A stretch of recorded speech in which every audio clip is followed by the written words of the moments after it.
성도 여러분, 간밤에 편안히 주무셨습니까? 2025년은 일제가 군대를 동원하여 대한제국의 외교권을 강제로 박탈한 을사조약 체결 120주년이 되는 해입니다. 당시 아무것도 몰랐던 대한제국 국민들은 순순히 이 조약을 받아들였지만 시간이 지날수록 이 조약은 강대국들의 이기적인 음모가 담긴 불평등한 조약임이 드러났습니다. 그렇게 대한제국은 나라의 모든 경제적, 사회적 주도권을 빼앗겼고 결국 나라까지 잃고 일제의 식민 지배를 받으면서 긴 시간을 고통 속에 보내야 했습니다.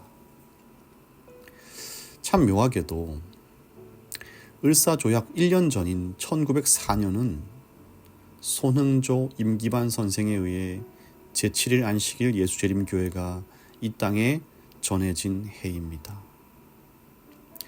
아직 진리의 복음이 전해지지 않은 동방의 백의 민족을 위해서, 그리고 앞으로 당하게 될 이 나라의 큰 어려움으로부터 구원하시기 위하여, 슬픔에 빠지게 될 이 나라를 위로하시기 위하여 하나님께서는 을사조약 1년 전부터 미리 이 땅에 복음의 씨앗을 뿌리신 것입니다.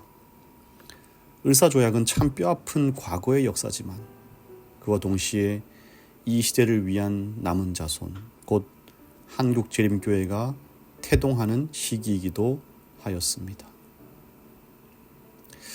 우리는 믿음의 눈으로 역사를 바라볼 필요가 있습니다. 사람의 역사를 주관하시고 언제나 자기 백성을 구원하시기 위해 피할 길을 예비하시는 신실하신 하나님의 일하심을 바라본다면 이처럼 아픈 역사도 희망의 역사로 변화되는 것입니다. 예레미야 26장에는 바벨론에게 곧 식민 지배를 당하게 될 유다 백성에 대한 기별이 기록되어 있습니다. 이제 곧 나라의 주권을 빼앗기고 포로가 되고 망하게 될 이 슬프고 침통한 역사 앞에서 하나님이 말씀을 주십니다. 1절입니다. 유다 왕 요시야의 아들 여호야김의 즉위 초에 여호와께로서 이 말씀이 임하니라. 여러분, 이 나라의 희망은 어디에 있을까요? 강대국 바벨론이 군대를 정비하여 쳐들어오고 있는 이 풍전등화의 상황 속에서 이 나라의 희망은 어디에 있을까요? 유다의 최고 통치자 여호야김에게 있을까요? 아니면 선지자 예레미야에게 있을까요? 그렇지 않습니다. 이 나라의 희망은 하나님의 말씀에 있습니다. 힘들고 어렵더라도 하나님의 말씀이 거두어지지 않는다면 거기에는 희망이 있습니다. 저와 여러분이 가장 염려해야 하고 가장 기도해야 하는 것은 우리 통장에 잔고가 없고 재물이 부족하고 세상적 욕망이 채워지지 않고 각종 내외적인 어려움에 대한 염려가 아니라 우리 삶에 하나님의 말씀이 없을 때, 그 말씀이 다른 것들로 인하여 가리워질 때 그것을 무엇보다 걱정해야 하는 것입니다.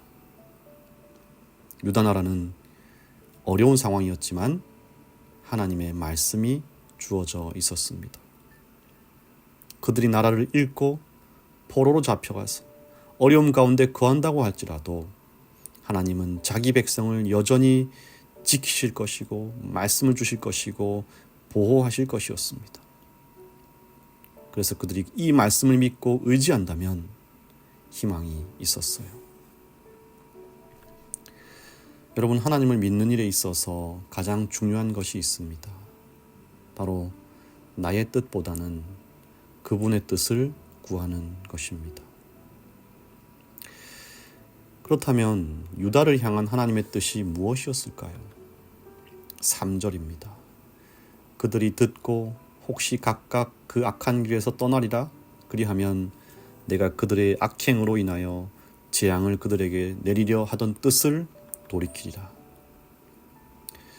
예레미야에게 주신 하나님의 뜻은 불순종한 그들을 벌주고 망하게 하고 괴롭히고자 원하시는 것이 아니었습니다.